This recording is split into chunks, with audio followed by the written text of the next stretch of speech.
హుస్నాబాద్ పట్టణంలో గాంధీ వర్ధంతి కార్యక్రమంలో మంత్రి పొన్నం ప్రభాకర్ పాల్గొన్నారు.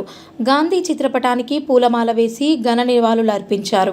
అనంతరం మున్సిపల్ కార్యాలయంలో పనిచేస్తున్న కార్మికులను సన్మానించారు. ఈ సందర్భంగా మంత్రి పొన్నం ప్రభాకర్ మాట్లాడుతూ గాంధీ గారు స్వచ్ఛ కార్యక్రమాలపై ఇచ్చిన స్ఫూర్తిని మనం కొనసాగించాలి అని అన్నారు. హుస్నాబాద్ పట్టణంలో స్వచ్ఛ కార్యక్రమాలపై మరింత అవగాహన పెంచుకోవాలని అందరికీ గుర్తు చేశారు. హుస్నాబాద్కి ఇన్ని అవార్డులకు కారణమైన మున్సిపల్ కార్మికులకు బట్టలు పెట్టి సన్మానించుకోవడం ఎంతో గర్వంగా ఉందని అన్నారు. ఈ కార్యక్రమాన్ని ఏర్పాటు చేసిన ప్రతి ఒక్కరికి ప్రత్యేక కృతజ్ఞతలు తెలియజేశారు. ఈ కార్యక్రమంలో స్థానిక నేతలు, ప్రజాప్రతినిధులు, నాయకులు, కార్యకర్తలు, స్థానిక ప్రజలు అధిక సంఖ్యలో పాల్గొన్నారు.